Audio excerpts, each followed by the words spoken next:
Con el fin de completar la lista de pendientes que tengo desde hace un tiempo, he decidido juntar varios temas en un solo video.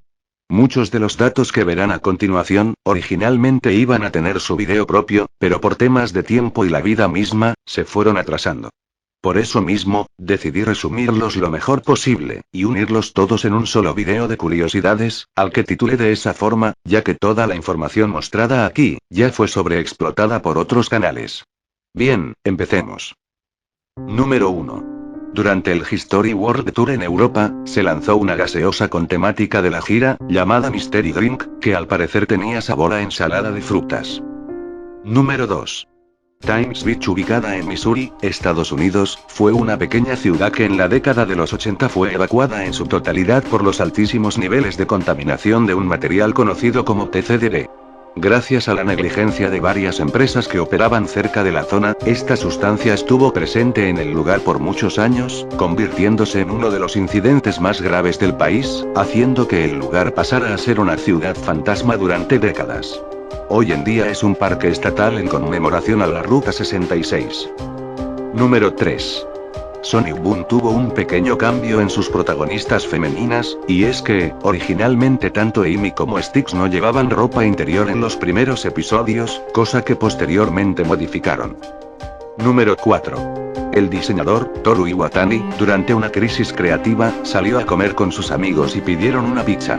Luego de quitar un trozo, él notó que la forma que quedaba era muy llamativa, y de ahí, vino la inspiración para crear a Pac-Man. Por otro lado, su nombre original en Japón era Putman, el cual, fue modificado por obvias razones. Número 5. Según cuenta la leyenda, los duendes son seres místicos provenientes de otra dimensión. Lo llamativo de esto, es que se dice que si alguien tiene alguno de estos en su casa, es porque el mismo duende lo eligió a uno y no al revés. Número 6. La gaseosa Fanta, fue creada por Coca-Cola con el fin de poder venderse en el mercado alemán, durante la Segunda Guerra Mundial. Bueno, eso dicen, según la página oficial de Coca-Cola su origen se remonta a la década de los 50 en Italia, sin hacer mención a lo anterior. Número 7. La Warner Bros. Durante décadas estuvo en juicio con todo el mundo por los derechos de la canción Cumpleaños Feliz. Sí, la canción durante años tenía derechos de autor. Número 8. Su competencia directa, o sea, Disney, perdió un juicio con una marca paraguaya de alimentos que usaba al ratón Mickey como mascota. Lo que ocurre, es que la marca fue registrada en los años 30 y es exclusivamente para alimentos, lo que sumado a las leyes de Paraguay, hizo que Disney no pudiera hacer nada. Número 9. En 1995 Disney lanzó un corto de Mickey titulado, Runaway Brain, en el que para conseguir dinero, Mickey se somete a un experimento en el que cambia de cerebro con una bestia. A pesar del año en el que salió, es muy difícil acceder legalmente al mismo, debido a que Disney lo considera infame, por lo que su distribución ha sido muy limitada. Es más, ni siquiera fue lanzado en Disney Plus y su remasterización, lanzada como extra en una edición especial de cortos, es bastante cutre. Número 10. Durante el apogeo de los cartoons a principios de los 2000, la marca PepsiCo había lanzado una promoción, en la que en los paquetes de frituras venían unos stickers con dichos personajes. Lo llamativo de esto, es que si te salía el tazo ganador y lo canjeabas, te daban una autoescala. Sí, una autoescala. Bastante random la promoción. Número 11. La Warner Bros. Vigilaba constantemente la actividad de los fanáticos de sus series durante los 90, a tal punto, de que intentaron emprender acciones legales a quienes hacían dibujos pornográficos de los Tiny Toons. Quizás haga un video sobre esto, pero en caso de que no ocurra, la información fue sacada de un libro titulado Reading the Rabbit. Explorations in Warner Bros. Animation. Número 12. Durante muchos años, los fenómenos meteorológicos como huracanes y tormentas tropicales solían tener nombres de mujer, pero a mediados de los años 70, empezaron a incorporarse nombres masculinos, para que no sea tan sexista. Número 13. Si alguna vez vieron esos memes que hacían mención al colágeno, pues, resulta que científicamente la información no es correcta, ya que el semen en su composición no tiene dicha proteína, pero en un giro inesperado de la situación, sí posee las propiedades rejuvenecedoras que se le adjudican. Número 14. A finales del siglo XIX, una joven fue encontrada muerta en un lago en París. El patólogo que realizó la autopsia quedó fascinado con la expresión de la misma, a tal punto de que convirtió su cara en una máscara mortuoria que gozó de mucha popularidad en el país. Muchos años después, en 1956, Asmund Lerdahl, un fabricante de muñecas, recordó que sus abuelos tenían una de estas máscaras como adorno y la usó como rostro para su modelo de cuerpo, que posteriormente sería utilizado como muñeco de prácticas de RCP, con el nombre de Resuciane. Solo piénsenlo, mueres siendo joven, y alguien se enamora de la expresión que tiene tu cadáver, realizando una máscara que se hace muy popular, a tal punto, de que la gente la usa de adorno en sus casas, y por cosas de la vida, alguien decide utilizarla para un muñeco de prácticas para médicos. Está potente el asunto, aunque quién sabe, quizás la chica murió de un infarto, y todo lo que ocurrió después fue una especie de reivindicación, pero quién sabe. Número 15. El proceso de desarrollo de Pokémon Gold y Silver fue tan complejo que la beta difiere bastante del producto final. De hecho, el estado del código era tan desastroso que el mismísimo Satoru Iwata tuvo que intervenir y rehacer todo el código. Lo increíble de esto es que lo hizo tan bien que le sobró espacio suficiente para agregar la región de Kanto con sus entrenadores. En resumen, Game Freak tiene un culo tremendo. Número 16. Entre los diferentes formatos usados para distribuir videojuegos durante los 80, uno de los más llamativos fue el casete de cinta magnética. Usado más que nada en PC, dicho formato fue popular en su tiempo por lo económico que era. Sin embargo, su uso era muy engorroso debido a los tiempos de carga y a lo limitado de sus juegos. Número 17. El DualShock 2 poseía una característica llamativa que era la sensibilidad de los botones, es decir, dependiendo del juego, este podía detectar la presión con la que se presionaban los mismos. Si tienen curiosidad, la forma de saber qué juegos eran compatibles era ver si en la caja decía Pressure Sensitive. Como dije, la función existía y era bastante avanzada para la época, pero fue descontinuada por su poco uso. Número 18. La guerra hispano-estadounidense ocurrida a finales del siglo XIX fue originada por una mentira, o como le dicen ahora, fake news. Resulta que Randolph Hearst y Joseph Pulitzer, magnates de la prensa estadounidense, aprovecharon su influencia en los medios para lanzar noticias que incitaban el odio hacia los españoles y la necesaria intervención de Estados Unidos en las colonias que ellos tenían. Si bien la idea de liberar a las colonias era algo que querían hacer desde hacía tiempo, no fue hasta que todo el país estuvo de acuerdo con la intervención militar que el ejército se puso manos a la obra. Obviamente, luego de esto, pasaron a ser colonias estadounidenses y el resto, pues, es historia. Número 19. Alexander Graham Bell fue durante muchos años considerado como el inventor del teléfono. Sin embargo, dependiendo de la fuente, muchos se lo adjudican al italiano Antonio Meucci en 1854, mientras que otras a Eliza Gray. Este último fue referenciado a Los Simpson. Número 20. Ya que estamos con Los Simpson, ellos predijeron la caída de Estados Unidos. Número 21. En Corea del Sur, la Sega Mega Drive fue distribuida por Samsung, debido al odio y desprecio que hay entre japoneses y coreanos. Es tan así, que hasta le cambiaron el nombre, pasándose a llamar a la Game Boy. Número 22. El sello de calidad de los cartuchos supuestamente servía para confirmar que los juegos lanzados en las consolas de Nintendo habían sido aprobados siguiendo rigurosos controles de calidad. Sin embargo, viéndolo en retrospectiva, parece que solo fue una forma de monopolizar el mercado. Número 23. El mercado de juegos móviles mueve más dinero que las producciones AAA, debido a sus bajos costos y a sus ganancias constantes.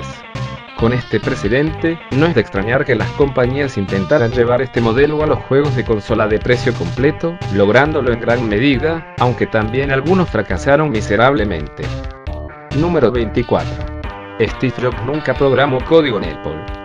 Según Steve Wozniak, Jobs no sabía ningún lenguaje de programación, por lo que todo el código de Apple I y Apple II tuvo que hacerlo él solo. ¿Qué función cumplía Jobs entonces? Pues, era buen vendedor.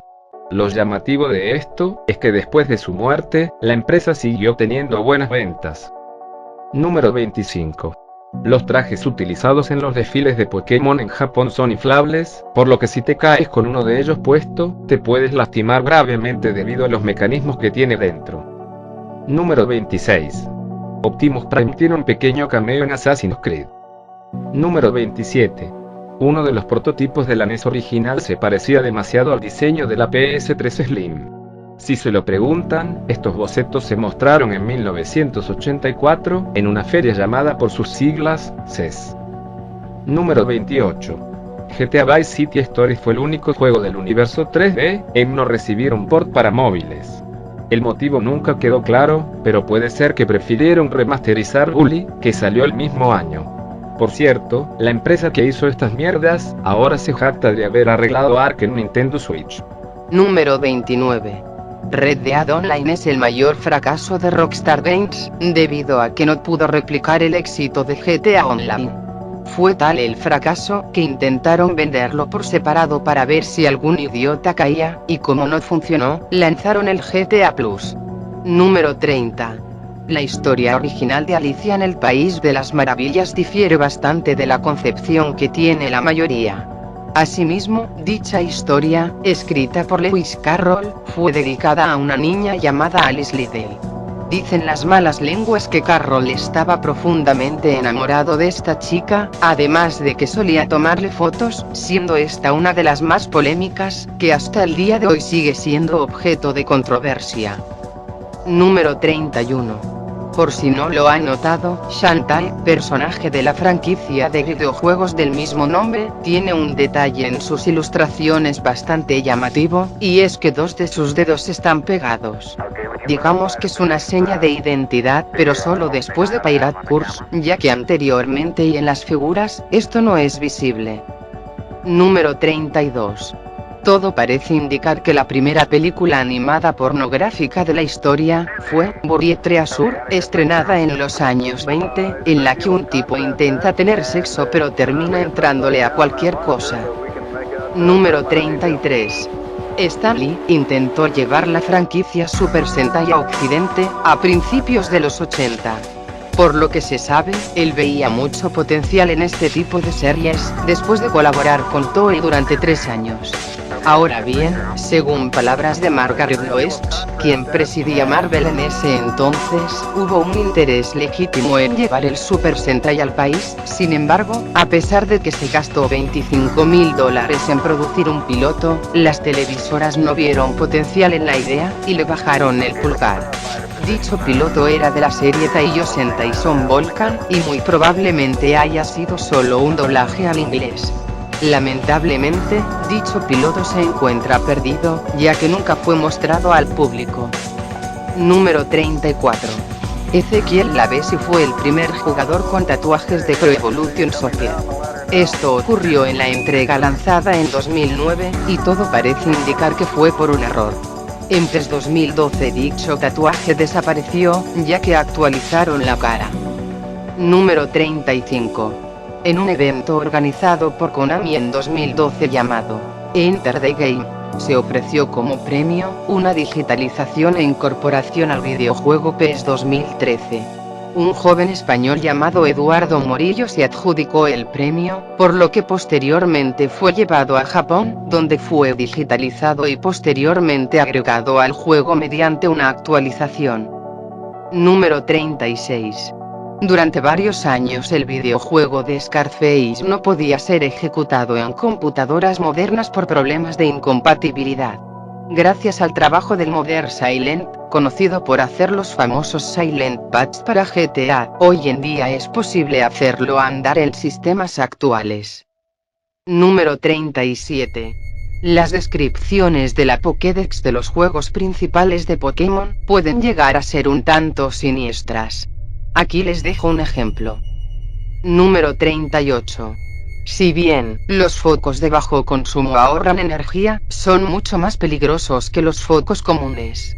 El mercurio que se encuentra dentro es muy peligroso, y el contacto con el mismo puede traer problemas graves a la salud, por lo que si se llega a romper, se recomienda airear muy bien el lugar, y de ser posible, usar guantes y mascarilla. Número 39.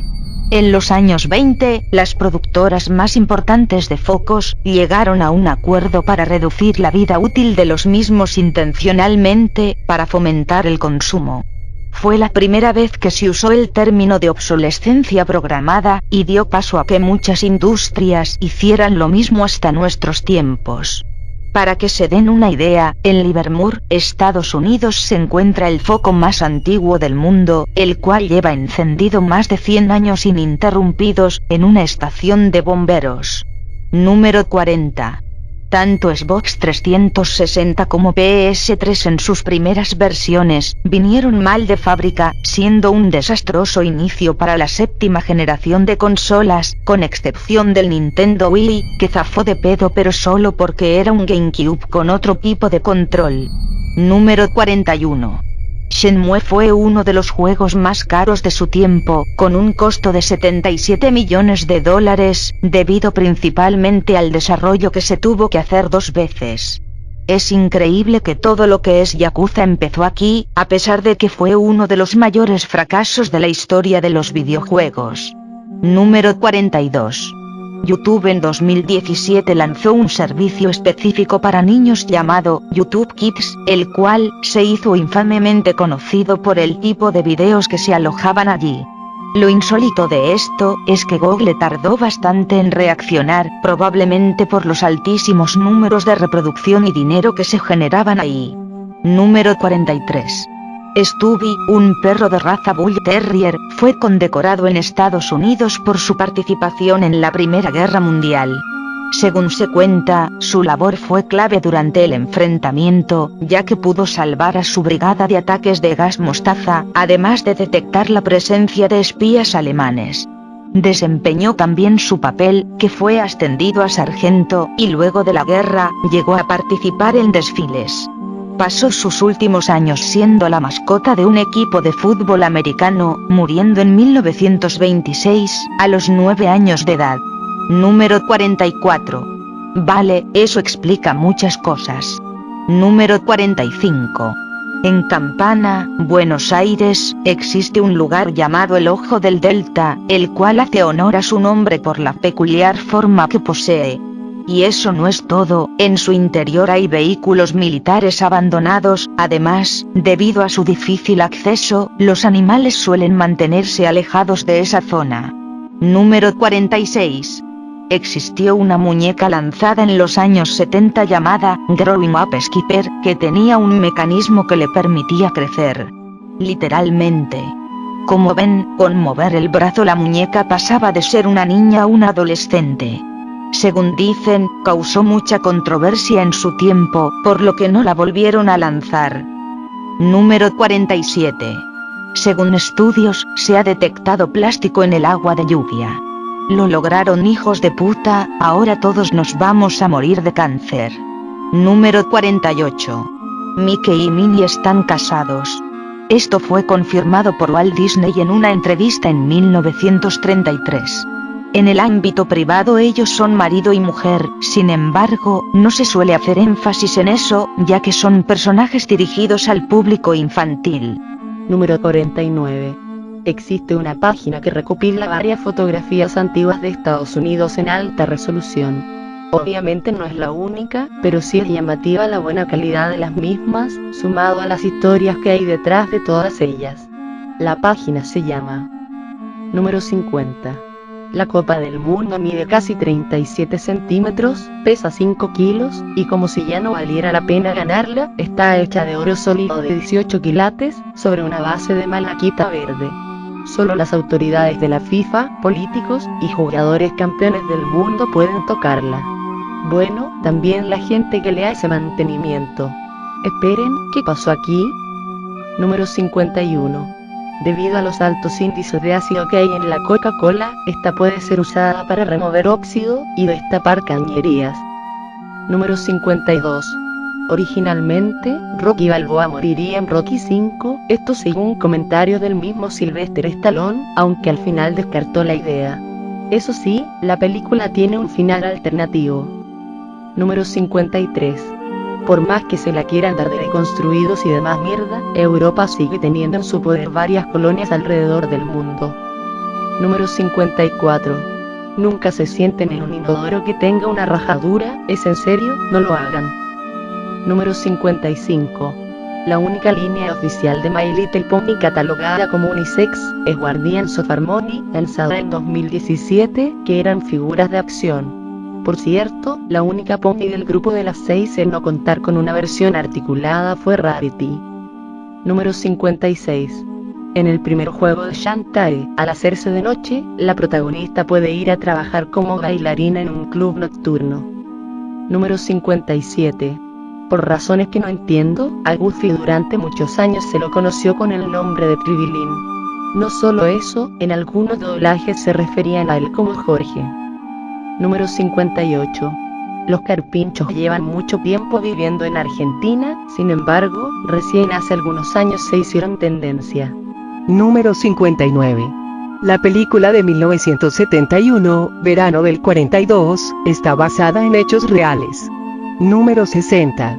La escena de la manteca del último tango en París fue hecha sin el consentimiento de la actriz, y pese a que no hubo penetración, este incidente la marcó de por vida, a tal punto de odiar todo lo relacionado a dicha película. Número 61. El gato Fritz fue la primera película animada para adultos hecha en Estados Unidos en recibir la clasificación X, aunque eso no impidió que fuera un rotundo éxito en 1972. Por cierto, absténganse de ver la secuela. Número 62. Por alguna extraña razón las figuras de 12 pulgadas de hace 20 años superan en calidad a las figuras de la actualidad. No solo eso, sino que cosas básicas como mecanismos, ropa de tela, y demás accesorios venían por defecto, mientras que hoy en día estas cosas solo están disponibles en las figuras más caras, y que a veces son más pequeñas. Número 63. En GTA Chinatown Wars, tenemos la opción de revisar nuestros correos electrónicos gracias a la computadora portátil del protagonista. En uno de esos correos, nos llega esto.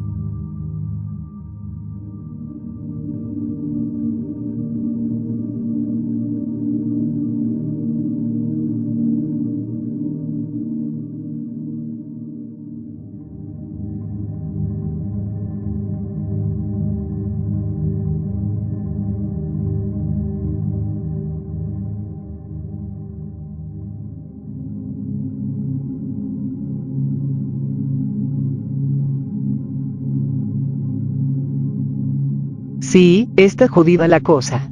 Lo curioso es que ya es la tercera vez que pasa. No me quiero imaginar lo que habrá en GTA V.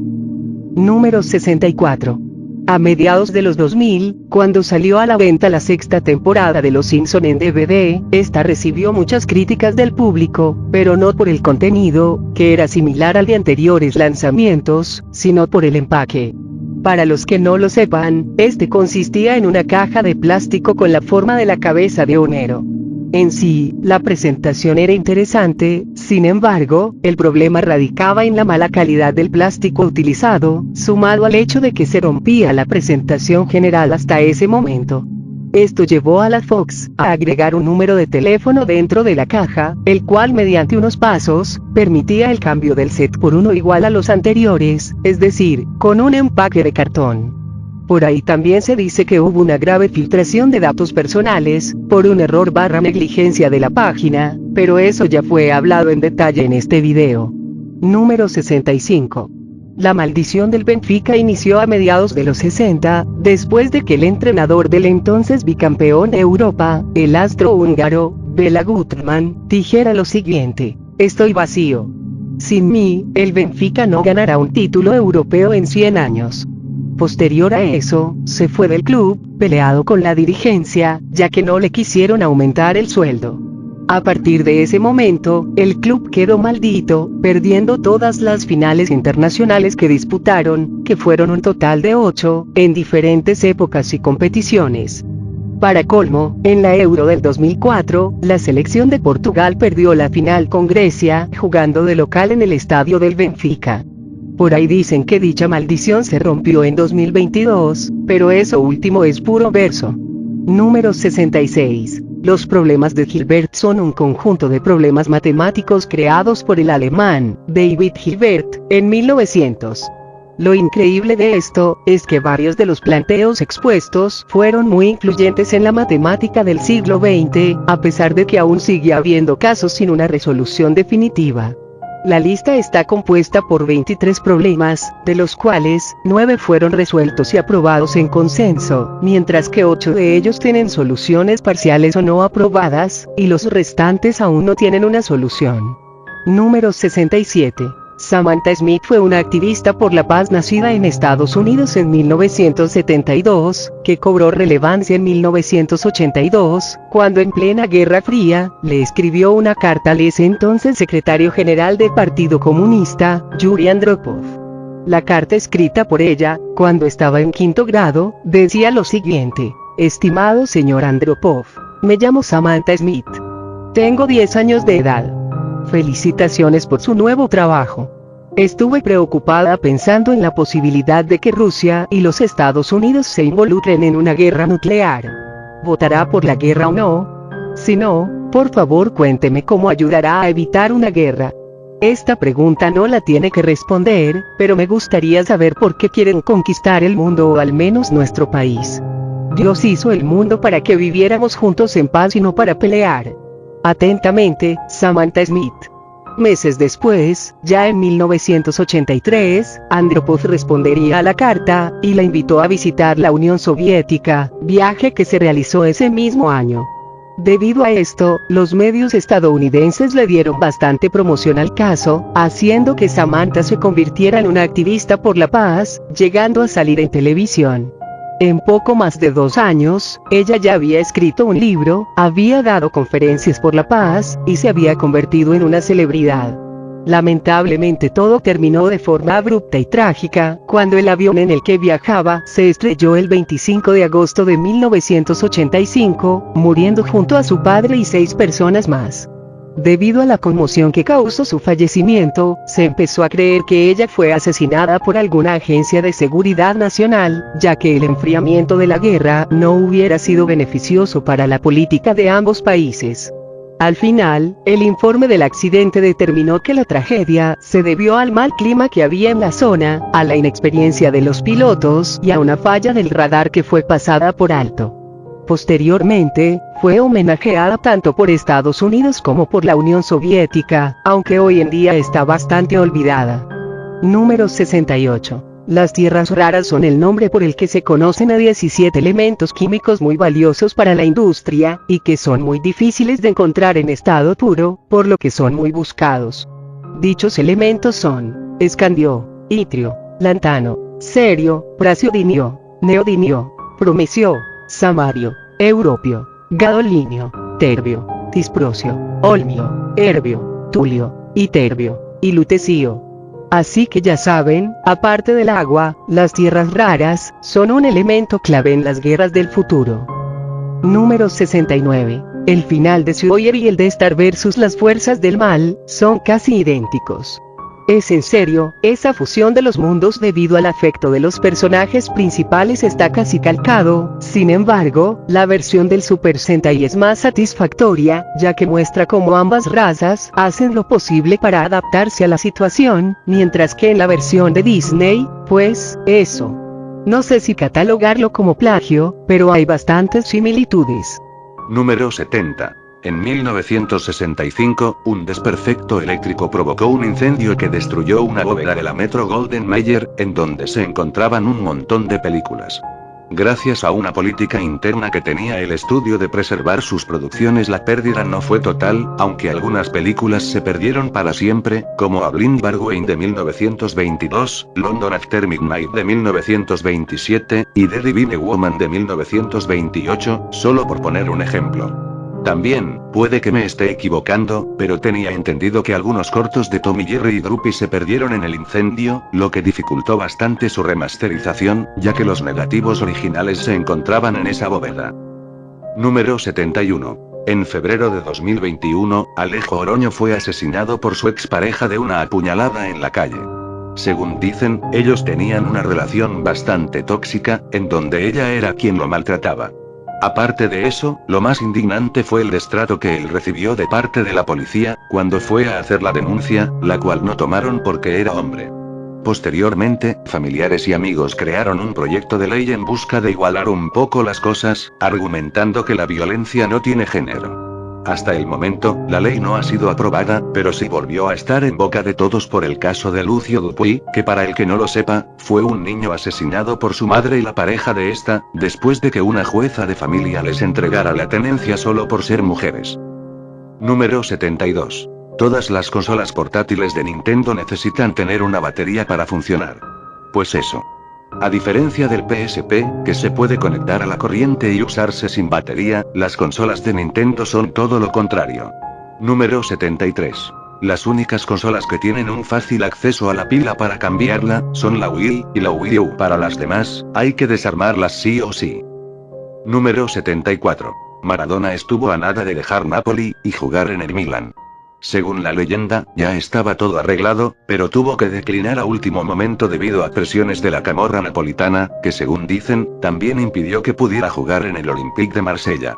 Después del lío que se armó cuando Higuaín se fue a la Juventus, es probable que la leyenda sea cierta. Número 75. Si bien es cierto que Yu-Gi-Oh sufrió mucha censura de parte de 4Kids, también es justo decir que ellos intentaron lanzar la versión original en Occidente. Sí, como lo oyeron. Los primeros 9 episodios fueron lanzados directamente en DVD, con la música original, sin recortes, y con un doblaje en inglés basado en los guiones originales. Lamentablemente, esta versión dejó de producirse para no opacar a la versión que se emitía por televisión, teniendo solo 3 volúmenes de 3 episodios cada uno. Número 76. Por alguna extraña razón, el videojuego Tony Hawk Pro Skater 2 tuvo 3 remakes. El primero fue lanzado en 2001, siendo una exclusiva para el primer Xbox, la segunda siendo la versión HD, lanzada en 2012, y el más reciente, lanzado en 2020. No conozco ningún otro juego que haya tenido 3 remakes en 3 generaciones diferentes. Número 77. El chupete que se ve en esta escena de un episodio de My Little Pony, es una referencia a los chupetes que se usan en la vida real durante las fiestas. ¿Qué función cumple? Pues, es una forma de no lastimarse, ya que el uso de drogas en este tipo de eventos, hace que las personas realicen movimientos involuntarios con la boca que pueden terminar en lesiones. Bueno, es lo que pude entender. Número 78. Assassin's Creed 2 es el único juego de la franquicia en no contar con la opción de repetir secuencia. Supongo que esto lo hicieron para que la gente no se diera cuenta de que quitaron 2 capítulos de la historia principal con el fin de venderlos como DLC. Lo más triste de esto, es que los jugadores cayeron en esta mierda, y nunca exigieron el regreso de dicha opción para el juego, ni siquiera en los remasters. Número 79. Existe una alergia bastante extraña hacia el Wi-Fi. Conocida como hipersensibilidad electromagnética, son un conjunto de síntomas que padecen algunas personas al estar en contacto con los campos electromagnéticos. Esto cobró relevancia mundial en 2015, luego de que una chica de Reino Unido llamada Jenny Fry, cometiera suicidio al no poder soportar los síntomas de dicha alergia, y según palabras de su madre, a la poca ayuda que recibió de parte de la escuela a la que ella asistía. Número 80. El 4 de julio de 1954, Marilyn Shepard, esposa del por aquel entonces neurocirujano Sam Shepard, fue asesinada de varios golpes con un objeto contundente mientras dormía en su habitación. Su esposo dijo ante los oficiales que esa noche él se encontraba durmiendo en el sofá, cuando fue despertado por los gritos de su esposa, y al intentar llegar a ella se topó con el atacante, que lo dejó inconsciente. Según testimonios de la época, su relato no era tan creíble, debido a que el perro de la familia no ladró aquella noche, además de que el hijo de la pareja que se encontraba en la habitación de al lado, pasó toda la noche durmiendo. Posterior al crimen, los medios de comunicación condenaron al neurocirujano, diciendo que él era el único responsable de la muerte de su esposa, a pesar de que había pocas pruebas en su contra. Durante el juicio llevado a cabo ese mismo año, gracias a la presión de los medios, Shepard fue declarado culpable por asesinato en segundo grado, siendo condenado a cadena perpetua. Ahora bien, a pesar de que algunas cosas parecieron ser ciertas, como el hecho de que él tenía una amante, lo llamativo de esto fue la parcialidad con la que se llevó todo el caso, y como tanto la justicia como la sociedad de la época estaban condicionadas desde un principio. Shepard pasó 10 años en la cárcel hasta que obtuvo su libertad, luego de un nuevo juicio, en el que se demostró que era imposible que él haya cometido el crimen, debido a las salpicaduras de la pared que indicaban que el asesino debía ser una persona zurda, mientras que él era diestro, además de que nunca se encontró el arma homicida. Posterior al juicio, recuperó su libertad, sin embargo su vida había cambiado mucho. Volvió a trabajar como neurocirujano, pero tuvo que renunciar después de varios casos de mala praxis debido al tiempo que estuvo alejado de la profesión y su adicción a la bebida. Ya alejado de la medicina, se casó con una mujer de 20 años, hermana de un amigo, y vivió sus últimos años como luchador profesional, siendo recordado por crear esta maniobra, popularizada en los años 90.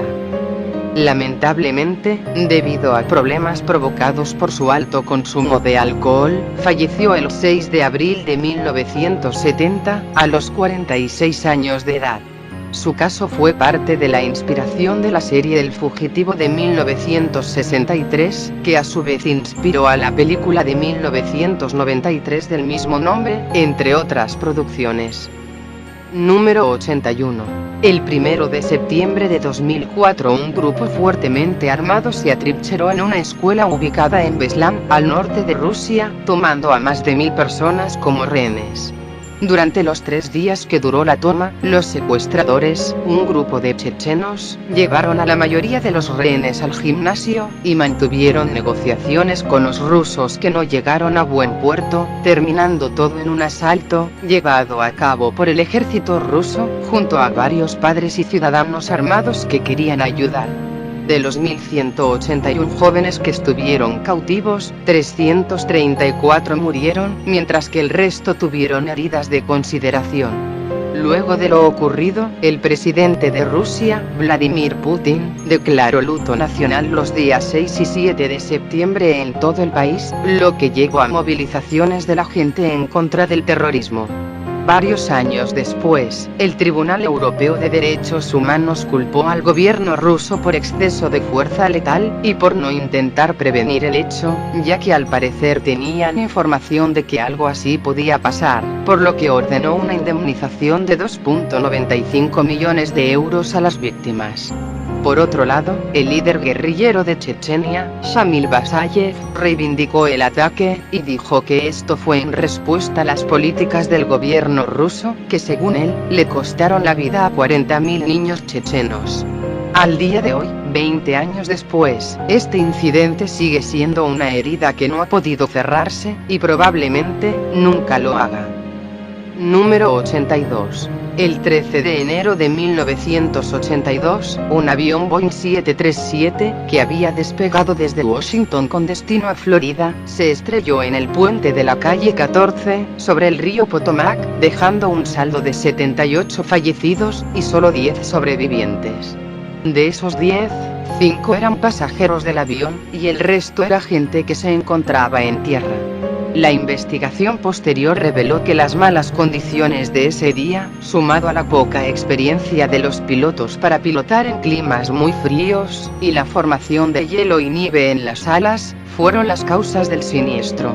Por otro lado, una de las historias más heroicas y tristes se llevó a cabo ese día, y es que, originalmente, habían sido 6 los pasajeros sobrevivientes del accidente.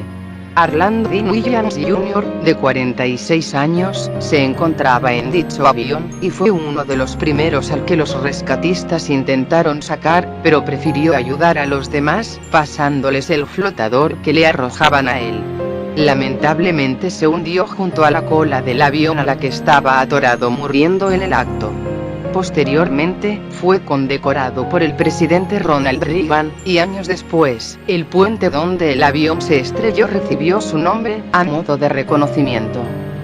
Número 83. El Conquistador fue una película estadounidense estrenada en 1956, que es infamemente recordada por su rodaje, el cual se realizó en el desierto de Utah, en una zona donde el ejército estadounidense realizaba pruebas con armas nucleares. Si bien el equipo de producción y los actores eran conscientes de dichas pruebas, en ese entonces no había mucha información sobre el cáncer provocado por radiación, por lo que el rodaje se llevó a cabo durante semanas en ese lugar.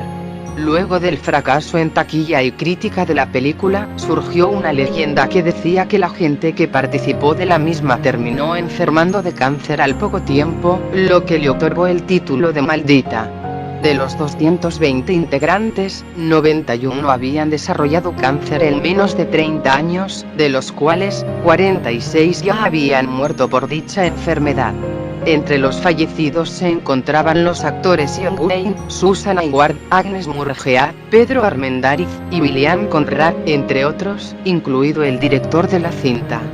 Fue considerada como una de las peores películas de todos los tiempos, a tal punto de que el productor de la misma compró todos los carretes y los mantuvo ocultos, hasta que Universal adquirió los derechos a finales de los 70, para transmitirla por televisión. Número 84. El 10 de octubre de 1957, en el condado de Cumbria, Inglaterra, se produjo un incendio en los reactores de Windscale, que es considerado el peor desastre radioactivo del país, estando en el nivel 5 en la escala internacional de accidentes nucleares. Dicho incendio fue provocado por el recalentamiento de los reactores, y provocó una fuga radiactiva de más de 300 kilómetros que fue ocultada por el gobierno, ya que los reactores se habían construido con propósitos militares, y su conocimiento era secreto. Algo llamativo del incidente fue cómo afectó a la producción de lácteos en la zona, haciendo que se desecharan miles de litros de leche radiactiva en el mar de Irlanda, así como la prohibición de ventas de productos en un radio de 500 kilómetros, todo con el fin de ocultar el hecho. Número 85. Kayo Sato, conocida artísticamente como Yukiko Okada, fue una cantante de origen japonés muy popular en los 80, que vio su carrera trágicamente interrumpida cuando se arrojó del 7º piso del edificio de su discográfica. Nunca se supo el motivo exacto por el que se quitó la vida, pero se llegó a decir que las exigencias impuestas por su discográfica influyó bastante, sumado a algún trastorno psicológico como la bipolaridad, aunque esto último nunca fue confirmado y solo es una especulación. Al ser una figura pública muy popular, su muerte conmocionó a la población de la época, llevando a varias fans a quitarse la vida de la misma forma que ella. A pesar de esto último, sigue siendo recordada con cariño por sus fans, a tal punto de que se lanzaron algunos discos de forma póstuma. Número 86. La PS3 tiene un sistema antipiratería con las películas en DVD, aunque solo ocurre con discos muy específicos. Aquí un ejemplo.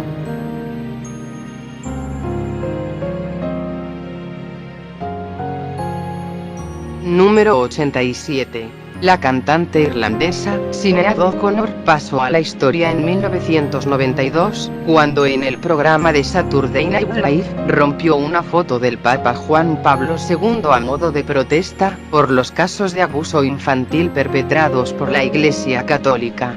Después de romper dicha foto en televisión nacional, su carrera quedó manchada, ya que en ese entonces nadie se había atrevido a cuestionar al Papa de forma tan directa, y de un crimen tan atroz, por lo que la industria del entretenimiento la puso en una lista negra, quitándole visibilidad, y boicoteando sus discos, además de incitar al público a expresar su rechazo.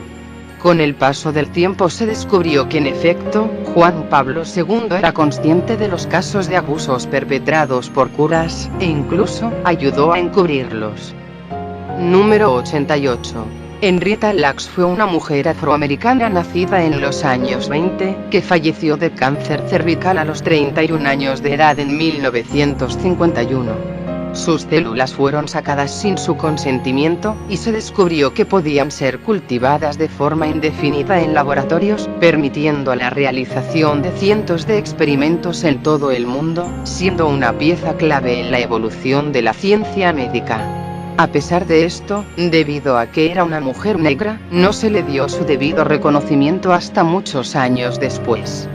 Fue tan así, que ni su propia familia sabía dónde se encontraba su tumba, y tuvo que esperar décadas para recibir regalías de parte de las empresas y gobiernos que se lucraron con sus células. Para que se den una idea de lo importante que fueron, sin dichas células, no se hubiera podido elaborar la vacuna de la polio, además de que fueron las primeras en viajar al espacio, y hasta el día de hoy, se producen y venden en grandes lotes a empresas de cosméticos, entre otros usos.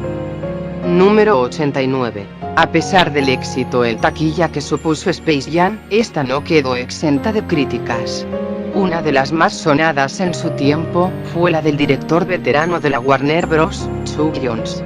Él consideraba un insulto el trato que se le había dado a varios de los personajes con los que había trabajado durante años, haciendo una mención especial a la escena en donde Porky dice que se mojó al ver a los alienígenas. Lo más llamativo aquí, fue la historia que contó el youtuber de Looney Tunes Critic, en la que dice que en una cena relacionada con la película, llevada a cabo por los ejecutivos de Warner, Jones se quejó, y fue echado por la seguridad del lugar. Igual, no se sientan tan mal por él, Jones era un cabrón, en otros tiempos hablaba pestes de Bob Clampett, y también quiso cagar a Warner con la película de Musette en París, que fue el motivo por el que lo echaron del estudio en los años 60. Número 90. Shōdensei Bioman, fue la octava temporada de la franquicia Super Sentai. Es en parte recordada por un cambio muy extraño ocurrido en los primeros capítulos, y es que, en el 10º episodio, Yellowflower, una de los Bioman, moría en combate, sacrificándose por el equipo, y hasta contó con un funeral en el que salían imágenes de archivo. Según varias fuentes, se dice que la actriz que la interpretaba, Yuki Yajima, dejó la serie de forma abrupta, lo que generó cierto revuelo en la producción, ya que tuvieron que contratar a una actriz para que terminara el doblaje de los episodios 7 a 9, además de matar al personaje de forma repentina. En cuanto a la actriz, podríamos decir que se la tragó la tierra, ya que desapareció del ojo público y no se la volvió a ver. Número 91. De todos los superhéroes clásicos, la Mujer Maravilla tiene uno de los trasfondos más interesantes. Publicada por primera vez en 1941, fue creada por William Moulton Marston, un psicólogo y teórico conocido por crear el primer detector de mentiras, y que mantenía una relación poliamorosa con dos mujeres, que según dicen, fueron la inspiración del personaje. Aparte de eso, Marston era feminista y practicante del bondage, algo que se vio reflejado en los cómics de esa época. Número 92. Es innegable que los videojuegos gozaron de mucha popularidad a lo largo de los años, pero nosotros solo conocemos la visión capitalista que se impuso a nivel mundial. ¿Qué había del otro lado del telón de acero? El gobierno soviético estaba muy interesado en los videojuegos, ya que los veía como una forma de expandir el desarrollo tecnológico del país, además del estado de bienestar e ideales comunistas, por lo que el ejército participó en la creación de los mismos. De las primeras máquinas hay muy escasa información, debido a que se produjeron muy pocos ejemplares por temas de costos, y porque al ser producidas por el ejército, toda su documentación quedó bajo secreto de Estado. A mediados de los años 70, y gracias al avance tecnológico, empezaron a desarrollarse los primeros videojuegos electrónicos, los cuales, al día de hoy siguen funcionando. A continuación les describiré los que más me llamaron la atención. Morsky Boy. Data de 1974, y consistía en destruir los submarinos enemigos que aparecían en pantalla, usando una réplica de un periscopio. Según dice la leyenda, había máquinas de este juego en algunos submarinos soviéticos. Magistral. Un juego de carreras de los más populares, además de que podían jugar dos personas al mismo tiempo. Conejo Gorbunok. De los pocos juegos de fantasía que se hicieron, y uno de los más avanzados a nivel técnico, inspirado en el cuento del pequeño caballo jorobado, además de que puede ser emulado con facilidad. Tankogrome. Este era un juego electromecánico, en el que usando unas palancas los tanques podían moverse, y el objetivo consistía en atacar a los tanques enemigos. Algo llamativo de estos juegos era el hecho de que no había ninguno de temática del espacio, ya que no querían que la gente recordara la fallida carrera espacial, que por si no se acuerdan, terminó luego de que el Apolo 11 llegara a la Luna en 1969. Otro punto a destacar es que en la mayoría de las máquinas no había puntos ni tablas de marcadores, debido a que desde el gobierno no querían que se generaran emociones fuertes entre los jugadores, como la competitividad o la adicción. Hoy en día varias de estas máquinas se pueden jugar en un museo en Rusia. Número 93.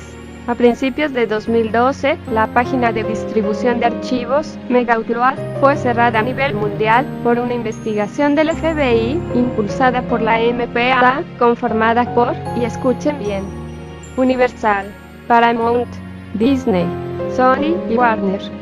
Se sabe que toda la investigación estuvo sesgada desde un principio, ya que la página permitía que las grandes corporaciones pudieran borrar los archivos que consideraban ilegales, además de que la redada, realizada con extrema violencia, fue hecha sin la autorización del gobierno de Nueva Zelanda. Algo interesante, y que muy probablemente fue el verdadero motivo de la intervención del FBI, fue el hecho de que Megaupload estaba a punto de entrar en el negocio de la música con Megabox, que iba a ser la competencia directa de iTunes, con la principal diferencia en la repartición de las regalías, ya que la página le pagaría directamente a los artistas, dejando de lado a las disqueras, en lo que pudo haber sido el mayor cambio en la industria musical de la historia.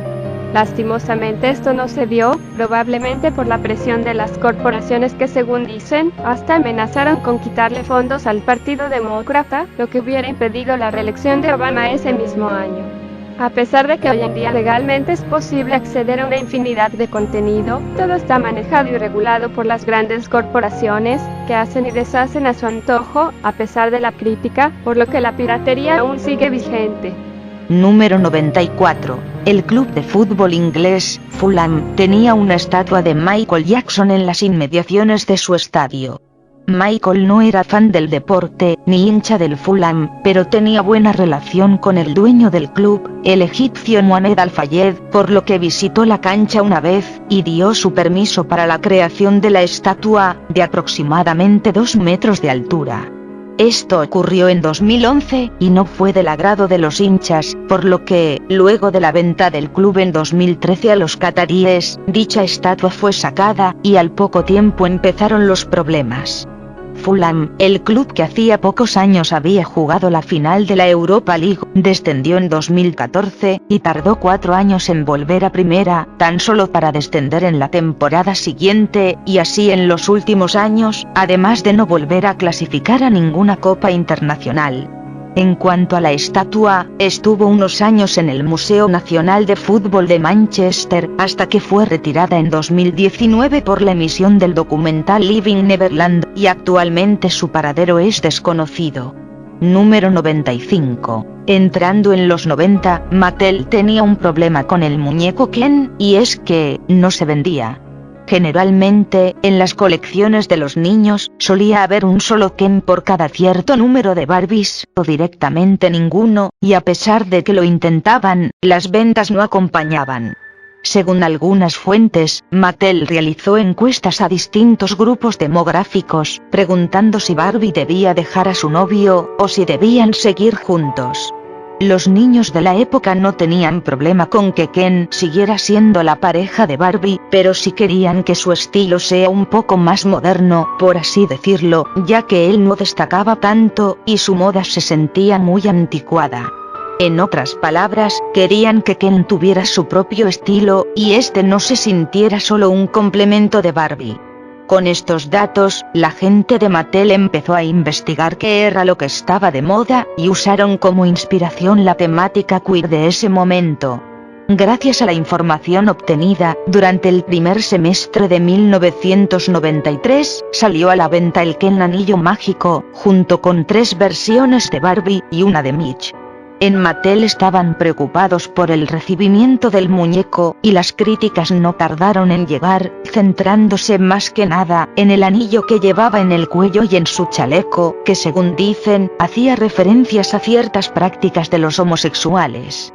Desde la empresa intentaron calmar las aguas, pero la imagen de Ken quedó manchada para siempre, a tal punto de que se convirtió en un chiste recurrente, lo que llevó a la empresa a cambiar su imagen a mediados de los 90, con un nuevo look y un estilo propio, pero que lamentablemente no tuvo el apoyo esperado, ya que tiraron la toalla durante los 2000, a tal punto de que hoy en día Barbie parece lesbiana.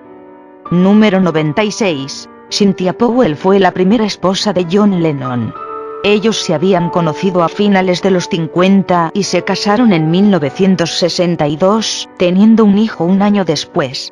Eso sí, todo bajo un estricto secreto, ya que esto podía afectar la imagen de John ante las fanáticas de la banda, a tal punto de que tuvieron que negar la relación después de que surgieran los rumores.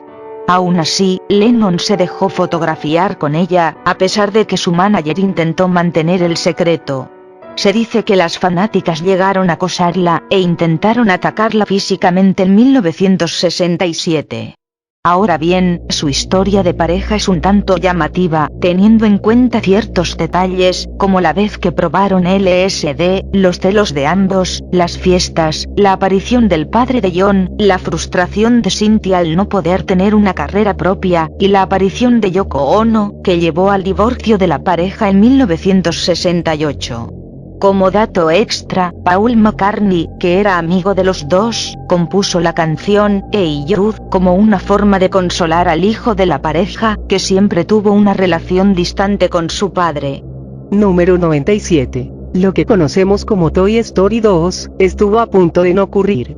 Verán, durante la producción de la película, un empleado de Pixar tipeó un código en su ordenador para eliminar algunos archivos, y por accidente borró casi todo el trabajo hecho, debido a que todo el material se encontraba en un servidor compartido. Dentro del estudio había un clima de caos, ya que el respaldo que tenían era de una versión muy temprana de la película, y era imposible seguir adelante por el poco tiempo que les quedaba, por lo que técnicamente, se habrían perdido aproximadamente unos $90 millones en gastos de producción. Afortunadamente, Galyn Susman, que tenía un cargo de directora técnica en el proyecto, poseía un respaldo bastante avanzado del filme, dado a que ella pidió trabajar de forma remota desde su casa, después de dar a luz a su hijo. Según testimonios, su computadora fue llevada al estudio envuelta en sábanas, y en un auto a solo 50 km/h, para no dañar los discos duros. Al corroborar que la copia que ella poseía era de 2 semanas atrás, y que esta no se había visto afectada por el borrado, procedieron a trabajar desde ese punto, con mucho crunch de por medio, aunque ya era una práctica estandarizada, y la película finalmente pudo ver la luz. Número 98. ENIAC fue una de las primeras computadoras digitales del siglo XX, creada originalmente con propósitos militares durante la Segunda Guerra Mundial. Lo más llamativo de dicha computadora, fue el hecho de que fue programada enteramente por mujeres. Betty Snyder Olberton, Betty Jean Jennings Bartik, Katyn McNulty Mauchly Antonelli, Marlene Weskopf-Meltzer, Ruth Lichterman Teitelbaum, y Franz Vilas Spence, eran expertas en matemáticas y lógica, y fueron quienes programaron todo el sistema durante el desarrollo. Sin embargo, su trabajo fue ocultado y minimizado durante años, a tal punto, de que ni siquiera salían en los libros de informática, y todo el crédito, fue para los ingenieros del proyecto. No fue hasta 1997 que recibieron el reconocimiento que les correspondía, y hoy en día forman parte del Women in Technology International Hall of Fame. Para que se den una idea de lo importante que fueron, crearon la primera biblioteca de rutinas, y las primeras aplicaciones de software, por lo que parte de la informática moderna se lo debemos a ellas. Número 99. Durante los 70 y 80, los jugadores de la NBA eran consumidores de cocaína. Sí, técnicamente se cree que el 75% de jugadores de esa época eran consumidores, ya que la regulación no era tan estricta, además de que se podía conseguir con total facilidad, y era algo que afectaba a todos los equipos de la época. Curiosamente, Michael Jordan fue uno de los pocos que no consumía, aunque bueno, después se supo que era adicto a las apuestas. Igual, el punto aquí, es que el consumo de cocaína era algo de todos los días, y era hasta cierto punto, aceptado por todos, al menos puertas adentro. Uno de los casos más sonados de aquellos tiempos, fue la muerte de Len Bias, una de las mayores promesas de la NBA, que falleció por sobredosis, tan solo 36 horas después de haber sido elegido en segunda posición del draft de 1986, en una fiesta con sus amigos. Si bien, todo esto se mantuvo como un secreto a voces durante años, y en cierto punto muchos prefirieron hacer la vista gorda, en 2020 cobró relevancia nuevamente por una serie documental de Michael Jordan, en la que reveló que en su primera pretemporada con los Chicago Bulls, encontró a varios de sus compañeros en una habitación de hotel, con cocaína, marihuana y mujeres, algo que a sus ex compañeros no les cayó nada bien. Como decían algunos, era un gran basquetbolista, pero no un gran compañero. Y por último. Número 100. La Operación Paperclip fue un proyecto ultra secreto llevado a cabo por el ejército de Estados Unidos, en el que se reclutaron a varios científicos e ingenieros nazis, con el fin de sacarle provecho a sus investigaciones en el campo de la cohetería, las armas químicas y pruebas médicas, para su propio beneficio. Dicha operación se llevó a cabo desde mediados de 1945, una vez finalizada la guerra en Europa, y era de extrema urgencia, ya que los soviéticos se les habían adelantado en la recolección de información sobre misiles, así como el transporte de varios laboratorios a la Unión Soviética. Para llevarla a cabo, contaron con la ayuda de un abogado con estrechos vínculos con la familia Rockefeller, Allen Welsh Dulles, que desde Suiza, y con la ayuda de un operador antinazi, llamado Fritz Kolbe, se encargaron de revisar quiénes eran los indicados para ser reclutados. A diferencia de los soviéticos, que una vez obtenida la información que querían los devolvían a Alemania, el gobierno estadounidense en cambio, les otorgaba protección tanto a ellos como a sus familias, además de asilo, y una limpieza de antecedentes. En septiembre de 1945, empezaron a llegar los primeros contingentes a Estados Unidos con científicos que posteriormente serían piezas claves en la carrera tanto armamentística como espacial del país.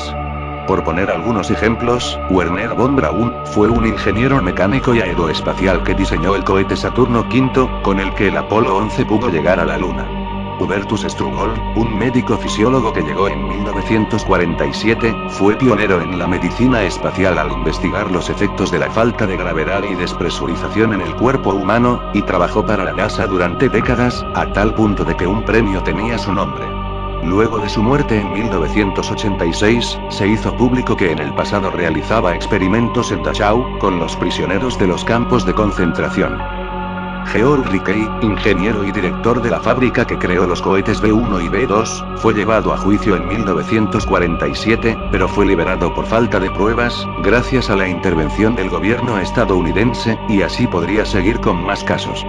Pero ojo, Estados Unidos no fue la única en aprovecharse de los conocimientos obtenidos por los nazis, los soviéticos con la operación Ossuavia-Kim, el Paperclip ruso, en el que se llevaron a 6.500 alemanes en contra de su voluntad en 1946, los ingleses con la operación Backfire, en donde probaron los cohetes B-2, e interrogaron a varios científicos alemanes, y no nos olvidemos de los refugiados en Latinoamérica, como Josep Mengele, que hizo experimentos en Auschwitz, y murió en Brasil, o varios ingenieros nazis que llegaron a Argentina, y tuvieron una vida pacífica en el país.